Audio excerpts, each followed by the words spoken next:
This is Dan from Telnyx, and today I'll be giving you a demonstration on how to utilize our AI assistants for a specific use case of booking appointments, doing reservations, and a hotel concierge. So after I actually give you the demonstration, I will go over some of the configuration options that you will have, as well as give you some pointers on the best sort of prompting that you can use when you configure AI. So let's get started. I'll give our concierge AI a call, and I can do that by clicking the button right over here.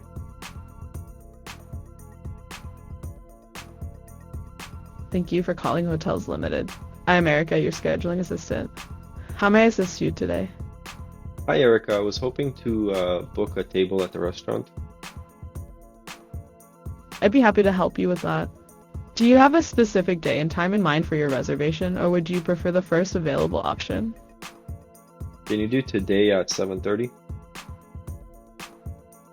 Let me check our availability for a table today at 7:30 p.m. Could I have your full name to hold the reservation? Yeah, Jake Smith. Thank you, Jake. Just to confirm, you'd like a table at the restaurant today at 7:30 p.m. How many people will be in your party? 6 people. Great. A table for 6 at 7:30 p.m. tonight. May I have a phone number where we can reach you in case we need to confirm or update your reservation? Yeah, absolutely. 111-222-3333. Thank you, Jake. That's 11222333333. To confirm, I'm reserving a table for 6 at the restaurant tonight at 7:30 p.m. under the name Jake Smith. Is that all correct? Would you like a reminder call or text before your reservation? Text, please. Perfect. You'll receive a text reminder before your reservation. Your table for 6 is set for tonight at 7:30 p.m. under Jake Smith. Is there anything else I can help you with today? Yeah, I wanted to book a room at the hotel as well. Of course, I can help you with that. Are you looking to check in tonight, or do you have different dates in mind for your hotel stay? Check in tonight for 3 nights. Thank you. To complete your room booking, I'll need your date of birth, and a credit card will be required at check-in. Could you please provide your date of birth? Yeah, I was born on January 1st, 1993. Thank you, Jake. To confirm, you'd like to check in tonight, May 27th, for 3 nights. Please remember to bring a photo ID and a credit card for check-in. Your reservation will be under Jake Smith, date of birth January 1st, 1993. Is there anything specific you'd like in your room, such as a particular bed type or any special requests? No, that's all. Great. Your hotel room is reserved for 3 nights starting tonight under Jake Smith. Please bring your photo ID and credit card when you arrive. You'll also receive a text reminder for your restaurant reservation at 7:30 p.m. tonight. Thank you for choosing Hotels Limited, Jake. Is there anything else I can assist you with today? No, that's all. Okay, so as you can see, we spoke to the AI, and let's actually go over some of the settings that you can do to set up your own. This is the welcome portal for the AI assistants. Here you will see a quick breakdown of all of the AI assistants you may already have, but if you don't, you can also create a new one by clicking the button over here at the top right. Some of the buttons down here at the top, at the center right as well, they're specific to the AI assistants. So we have edit, we have call your assistant. This is the one I actually just used to call this assistant. It's a great tool to use when you want to test your AI, or if you don't actually have a number assigned to the AI that someone can call to. This is a really good tool. Next is receive a call from your assistant. This is the tool that you will use if you want the AI to call you, depending on the number that you give it, and then a delete button. Keep in mind that this edit button is exactly the same as what you will see when you click on create new assistant. This is because in case you make any mistakes, or if there's any change that you would want to make, you can just click this edit button and you can do the exact same function.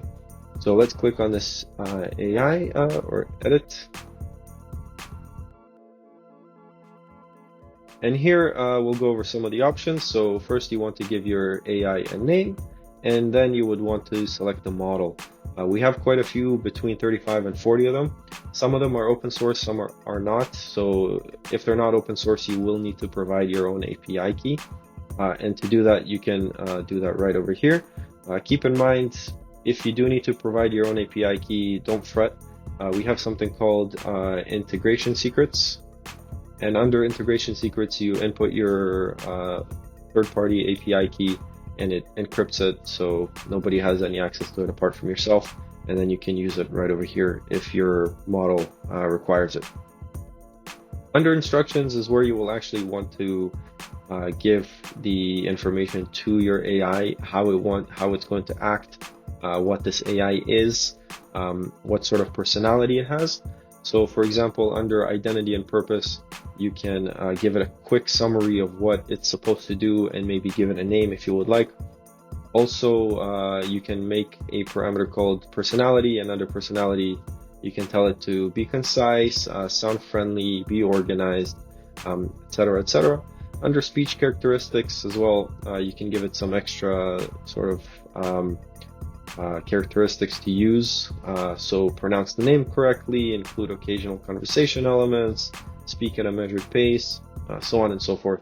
Then you can also add something under conversation flow, introduction, any sort of questions you would want this AI to go through, and the conversation flow you want it to follow.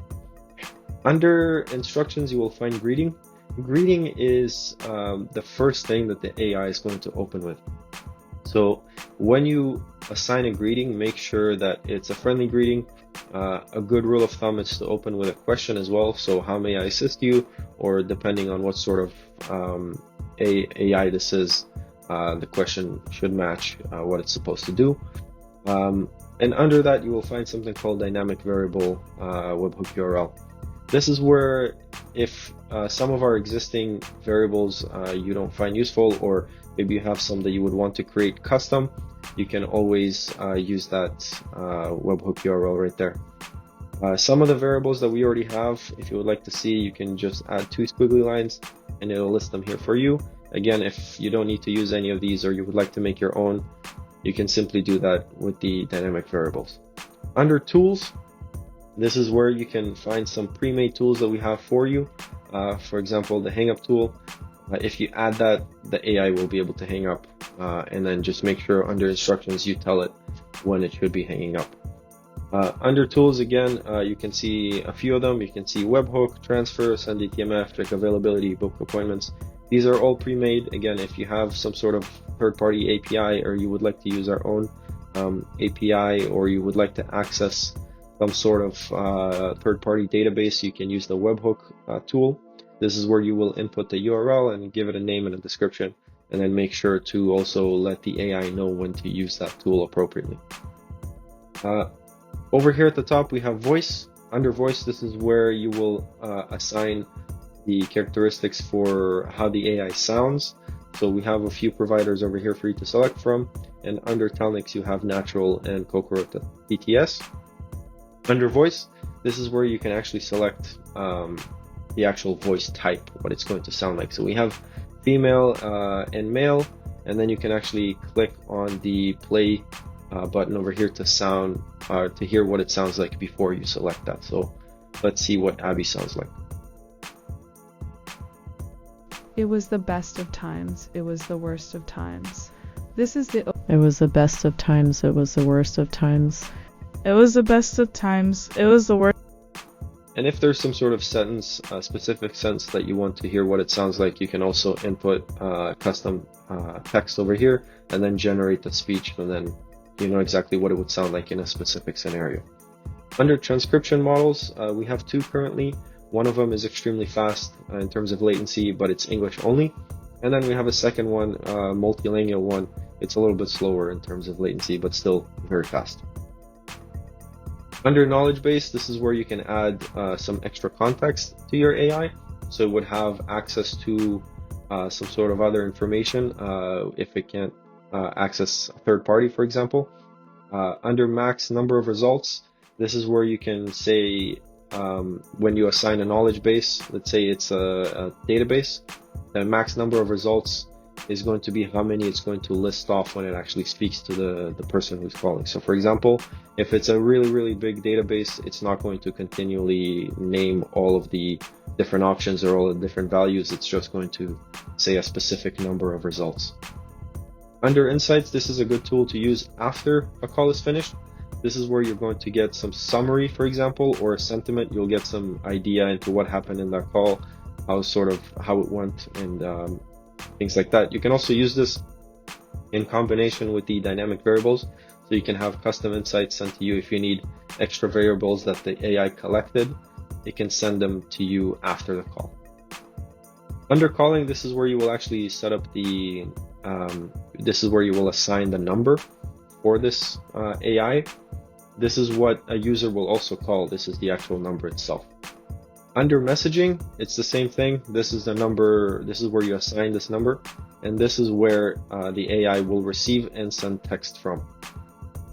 Under advanced, you can set the privacy retention, and the conversation history is where you can actually see every single conversation that this AI had. So if you click on this I button over here, you can see a transcript of the conversation. You can get the insights, for example, again, sentiment, summary, and then metadata, and so on and so forth if you have dynamic variables. Under conversation, if it did use any of the tools that it needed to, or it accessed API, you will actually see an API call over here, and you can see the result. So if you do receive any sort of errors, you can also come back here and debug this and see what may have gone wrong. So I hope you found this demonstration useful, and I hope you got some good information out of the configuration insights, and have fun using Telnyx AI assistants.